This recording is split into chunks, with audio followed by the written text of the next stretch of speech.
पंजाब के पूर्व कैबिनेट मंत्री विक्रम सिंह मजीठिया ड्रग मानहानि मामले के केस में आज अदालत में पेश हुए। अदालत में पेश होने के बाद उन्होंने कहा कि वे संजय सिंह को अंदर करवाना चाहते थे, लेकिन भगवान ने उनकी पहले ही सुन ली और संजय सिंह जेल में चले गए। अब तो सिर्फ उनके साथ हमदर्दी ही जताई जा सकती है। उन्होंने कहा कि इस मामले में दिल्ली के मुख्यमंत्री अरविंद केजरीवाल और आशीष खेतान ने पहले ही माफी मांग ली है और संजय सिंह अभी इस केस में अदालत में तारीखों पर पेश हो रहे हैं। इस मामले में वे जल्द ही जेल वाली गाड़ी में बैठकर अदालत में आएंगे। उन्होंने कहा कि जिन लोगों ने राजनीति का दुरुपयोग किया है उन्हें जनता की अदालत में खड़े होकर जवाब भी देना पड़ा है।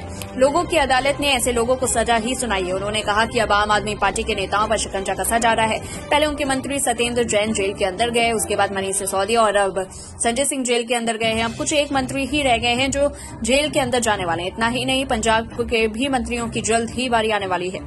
शराब माफिया पर एक सीबीआई जांच चल रही है और इस जांच के सामने आया है कि कई अधिकारियों ने आम आदमी पार्टी के नेताओं की शराब माफिया में मदद की। इसके अलावा नई दिल्ली में इन्होंने किस तरह से उनकी सहायता ली है उसका भी पर्दाफाश होगा और उन्हें कहा कि रेत माइनिंग में भी मंत्री हरजोत बैंस का नाम साफ तौर पर सामने आ रहा है। वे फॉरेस्ट विभाग की जमीन पर नाजायज तरीके से प्रेशर चला रहे हैं, जिसमें एसएसपी विवेक सोनी की अदालत की तरफ से खिंचाई भी हुई है। उन्होंने कहा कि ये लोग रेत माफिया से 20,000 करोड़ कमाने वाले थे, लेकिन लगता है कि वे कमाई उनके दफ्तरों में जा रही है। कनाडाई एम्बेसी से 41 अफसरों की वापसी पर उन्होंने कहा कि ये पंजाब के लोगों के साथ बहुत बड़ा धक्का है। इससे पंजाब के लोगों और कनाडा में रह रहे विद्यार्थियों को काफी नुकसान होगा।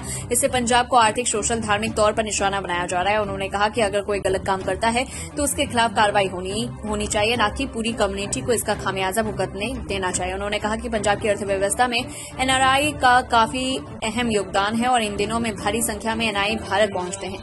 पंजाब सरकार की तरफ से करवाए गए विधानसभा सेशन को उन्होंने असंवैधानिक करार दिया है और कहा कि इस पर आप विधायकों को भत्ता क्लेम नहीं करना चाहिए। अगर ये लोग इसका क्लेम करते हैं तो करोड़ों, सवा करोड़ के करीब ही इसकी राशि बन जाती है, जो कि सरकार पर आर्थिक बोझ होगा। उन्होंने कहा कि इस सेशन और पिछले सेशन बुलाने पर हुए खर्च की रिकवरी मुख्यमंत्री भगवंत मान की जेब से होनी चाहिए। इस खबर को लेकर के आपकी क्या राय है, हमें कमेंट बॉक्स में बताएं।